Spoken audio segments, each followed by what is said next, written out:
भंडारा गोंदिया जिल्ह्यात दमदार पाऊस बरसलाय। गोंदिया तिरोडा तालुका वगळता 7ही तालुक्यात अतिवृष्टी झाली, तर वैनगंगा नदीचा जलस्तर वाढल्यामुळे गोसी खुर्द धरणाच्या 33 पैकी 24 दरवाजे उघडण्यात आले। चंद्रपूर जिल्ह्यात झालेल्या मुसळधार पावसामुळे इराई धरणाचे 7 पैकी 3 दरवाजे 0.25 मिलीमीटरने उघडण्यात आले। इराई नदी ओव्हरफ्लो झाल्यानं पठाणपुरा गेटच्या मागे असलेला मार्ग पाण्याखाली गेलाय। धरणाचं पाणी विविध मार्गांवर आलंय, त्यामुळे अनेक गावांचा संपर्क तुटलाय।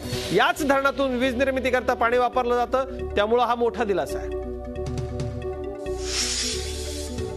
बुलढाणा जिल्ह्यात देखील 13 तालुक्यात 24 तासांपासून संततधार सुरू आहे। जिल्ह्यामधले छोटे मोठे नाले ओसंडून वाहत आहेत। येळगाव धरण ओव्हरफ्लो झालंय, त्यामुळे शहरावरचं पाणी संकट टळलंय। मात्र पावसामुळे अनेक गावांचा संपर्क तुटलाय। तर इकडे जळगाव जिल्ह्यामध्ये जोरदार पाऊस झालाय, त्यामुळे वाघूर, कांग आणि सोन या नद्यांना मोठा पूर आलाय। पावसामुळे बळीराजाला मोठा दिलासा मिळालाय। दुसरीकडे हातनूर धरण पाणलोट क्षेत्रात पडलेल्या पावसामुळे धरणाच्या 41 पैकी 24 दरवाजातून पाण्याचा विसर्ग तापीच्या पात्रात सुरू आहे। इकडे धुळे जिल्ह्यामधल्या शिंदखेडा, शिरपूर, साक्री या 4ही तालुक्यात वरुणराजानं जोरदार हजेरी लावली आहे। जिल्ह्यात सर्वाधिक पाऊस शिंदखेड्यात नोंदवला गेलाय।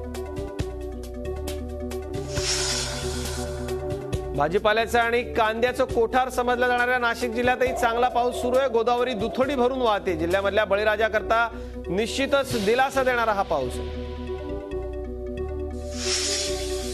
तर इकडे येवला शहरासह तालुक्यात मुसळधार पाऊस बरसतो। या पावसामुळे शेतकऱ्यांना दिलासा मिळणार आहे, मात्र विहिरींना पुरेसे पाणी उतरायला अजून जोरदार पावसाची अपेक्षा आहे।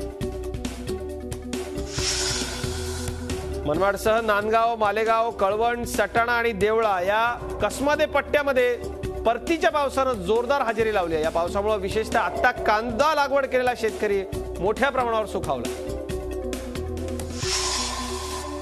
मुरबाडमध्ये वादळी वाऱ्यासह पाऊस झाला। जोरदार पावसामुळे अनेक घरांचं नुकसान झालंय, तसंच तालुक्यामध्ये अनेक ठिकाणी इलेक्ट्रिक पोल पडलेत। माळशेज घाट परिसरात धुकं मोठ्या प्रमाणावर पडल्यानं वाहतुकीला अडथळे येत आहेत। तर अहमदनगर जिल्ह्यामध्ये सर्वदूर पाऊस बरसतोय। शिर्डी, कोपरगाव, राहता, संगमनेर, श्रीरामपूर, अकोले, राहुरी आदी तालुक्यात पावसाची संततधार सुरू आहे। शिर्डीमध्ये देखील पावसाची संततधार सुरू आहे।